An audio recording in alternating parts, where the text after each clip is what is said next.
Buenos días, acabé de publicar este documento, el que estábamos trabajando ayer durante el encuentro virtual, para que lo diligencien con los requisitos de su proyecto. Este documento lo tienen que subir en equipo de trabajo a la plataforma, ya se los voy a poner la actividad para que la realicen. Adicionalmente deben llenar el documento, este otro documento que está diligenciado con todos los elementos que debe contener el proyecto. Entonces, inicia con el planteamiento del problema, y el planteamiento del problema simplemente me dice cuál es la descripción. Aquí en esta parte ustedes redactan de forma clara, en 2, 4 párrafos, todo lo que está relacionado con el problema. Recuerden, es el contexto en la parte actual. La formulación de la pregunta, la justificación, llenando esos elementos que tienen que tener claros, el objetivo de acuerdo a las características que se dieron en clase, la delimitación y el alcance. El análisis de riesgos los vamos a retomar el próximo encuentro virtual, porque tienen unas características especiales que deben tener claros cuáles son los requisitos del software para poder identificar cuáles son los riesgos. La viabilidad del proyecto, que también la retomamos en el próximo encuentro virtual del próximo jueves, y el presupuesto. Esta parte la llenamos dentro de 8 días. El cronograma de actividades, pues tan pronto ustedes tengan la herramienta de Gantt Project, la pueden descargar. Si ahorita en este momento no la podemos ver o no lo hemos visto, hacemos un repaso nuevamente para hacerlo.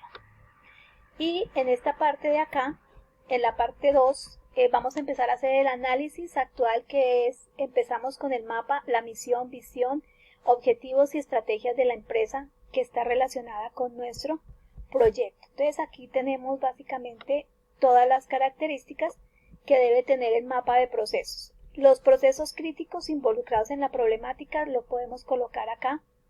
Y se hace una caracterización del macro proceso para que ustedes puedan entender cómo es y quiénes trabajan involucrados en los procesos que ustedes tienen.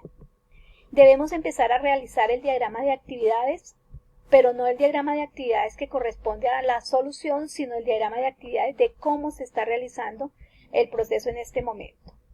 Y también en este video voy a ver si alcanzo a hacerles el análisis de stakeholders para diligenciar los documentos que se necesitan. Teniendo entrado ya en gastos, entonces vamos a empezar con este formato que fue el que empezamos ayer en clase. Y estamos hablando de la introducción para todo documento, independientemente que sea especificación de requisitos, que sea manual de usuario, que sea manual del sistema, siempre va a tener una parte, y es la introducción, el propósito de ese documento, el alcance que tiene el documento y las personas que están involucradas, tanto quién va a ser el público que lo va a leer como quiénes son los que lo desarrollan. Dentro del glosario tenemos que hablar del negocio, es decir, si nosotros estamos hablando de educación, pues vamos a tener todo el glosario que se relaciona con el negocio. Por ejemplo, manual de convivencia, asignatura, rector, coordinador académico, coordinador de disciplina. Cada uno de esos elementos son parte del negocio y entonces nosotros los tenemos que colocar ahí. Leyes, por ejemplo, ley 115, ¿qué significa la ley 115 para la educación? ¿Qué significa la ley 32 para la educación superior? Si está relacionado nuestro proyecto con eso. Del sistema, entonces vamos a hablar ya directamente del sistema en que está involucrado, de los procesos que están involucrados. En este caso, si nosotros vamos a hablar de matrícula, pues todo lo relacionado con la matrícula. ¿Qué significa matricular un estudiante? ¿Qué significa cancelar una asignatura? ¿Qué significa una asignatura? ¿Qué significa un prerequisito? Todo esto lo tenemos que tener claro. Y técnicos están relacionados con todas las herramientas técnicas que nosotros vamos a utilizar. En este caso, si vamos a utilizar SQL Server o si vamos a utilizar MySQL, qué significan esos motores y qué significa para el proyecto utilizar ese motor. Si vamos a utilizar PHP o vamos a trabajar en Java o vamos a trabajar en .NET, cuáles son las herramientas que se van a utilizar para el backend y para el frontend, todo esto lo tenemos claro. Estos son las nomenclaturas que vamos a utilizar, requisito funcional para utilizarlas acá en el código, para que nosotros sepamos o para que la persona que esté leyendo el requisito, la descripción del requisito sepa a qué se refiere, y en la parte de abajo estamos diciendo a qué se refiere el NN. Entonces aquí por ejemplo tenemos requisito funcional 001 porque es el primero que vamos a hacer. Entonces esos son las nomenclaturas o los mnemotécnicos que utilizamos para trabajar normalmente. Luego tenemos las caracterizaciones, las características de los implicados en el desarrollo. Ahí vamos a hacer una característica tanto del equipo de desarrollo como del cliente, de las personas que van a estar involucradas en el proyecto. En este caso serían ustedes cuatro, las 4 personas que forman parte del equipo, más un usuario o la persona que la empresa designe para que ustedes tengan un relacionamiento directo con ellos. Aquí en esta parte ustedes pueden crear una tabla con cada uno en donde digan el nombre, el rol que desempeña dentro de la empresa, el número del celular, el nombre del correo electrónico y cualquier dato que nos ayude a identificar en dónde lo vamos a encontrar. En la descripción de los requisitos funcionales y no funcionales del sistema, pues ya empezamos a hacer una caracterización directa como la que hicimos en el tablero, y es empezar a nombrar el código de acuerdo a una prioridad, si existen las prioridades, y si no, pues simplemente el número que tenga. En este caso yo tengo registrar clientes porque es uno de los primeros requisitos que para ese proyecto estaban dados. Esto lo hicimos en noviembre del 2016, es mentira, es el 28 de noviembre del 2019, y dijimos que el grado de necesidad era alto. Aquí faltarían otros datos, pero esos después los haremos. Entonces, en la descripción dice, el sistema debe permitir a los clientes registrar su información personal.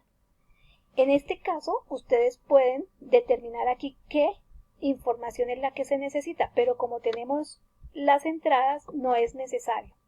Entonces dice, el sistema debe permitir ¿a quién? A los clientes. Aquí dice que únicamente a los clientes, por lo tanto, yo, si soy vendedora o soy otro, no pareciera que no tengo permiso, pero eso habría que preguntarlos. Las entradas es, ¿cuáles son los datos que se necesitan para registrar un cliente? Entonces aquí dice nombre, apellido, tipo de documento, número de documento, correo electrónico, teléfono, dirección, ciudad, departamento.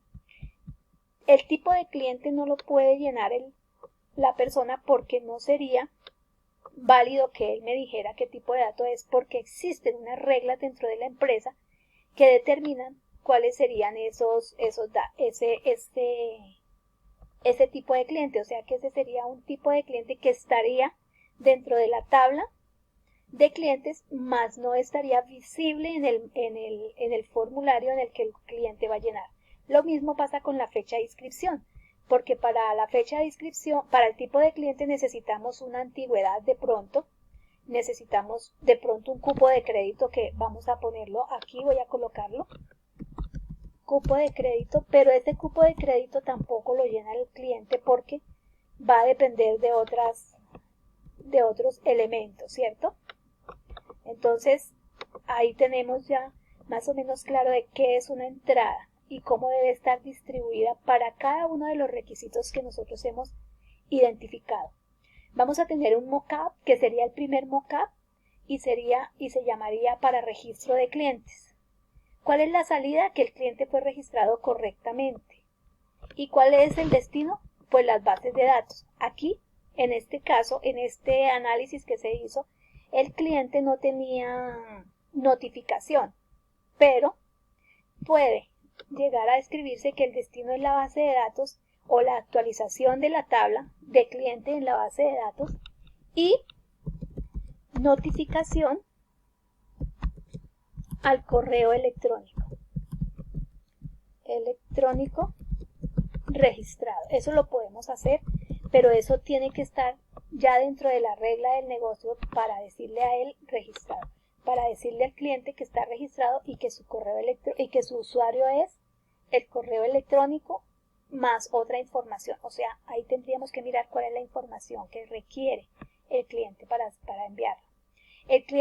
Si el cliente es nuevo, por lo tanto solo puede pagar de contado. Esto es una regla que tiene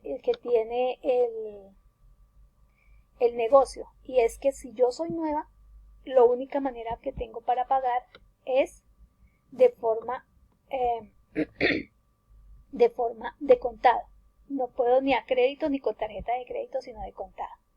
Eso va a depender de muchas cosas también, porque también tenemos que revisar otros elementos ahí, que sería preguntar al cliente qué otros elementos o qué otras reglas de negocio existirían. Porque, por ejemplo, como tenemos el cupo de crédito, entonces, ¿cómo hacemos para el cupo de crédito? ¿Qué regla existe para el cupo de crédito?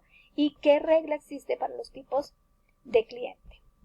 En el proceso, entonces, es decir de forma general qué hace el cliente. Dice, el cliente escoge la opción de registrarse y el cliente diligencia el formulario de inscripción. Esa podría ser el proceso que hace rápidamente, ¿cierto?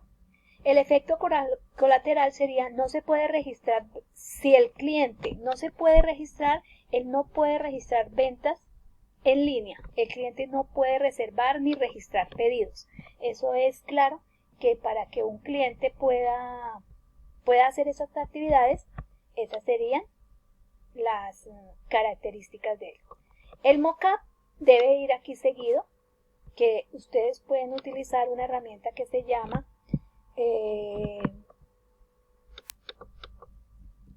Balsamiq, que es la más utilizada y la más sencilla de utilizar. Sin embargo, existen muchas herramientas para hacerlo. Ustedes pueden buscar herramientas para construir mockups y miran cuál es la más sencilla para utilizar. Luego, esta sería la forma de hacer el documento.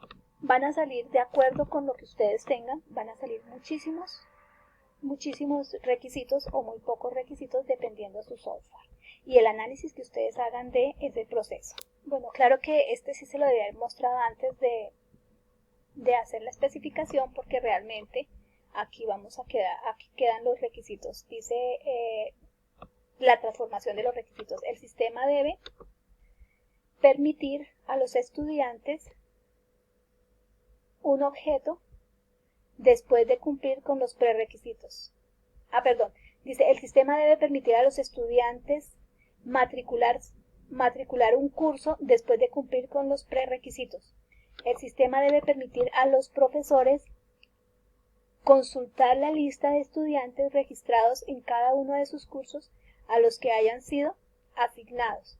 Y el sistema debe cerrar el curso. Aquí me faltaría básicamente determinar en los detalles, cuándo se cierran los cursos, ¿cierto?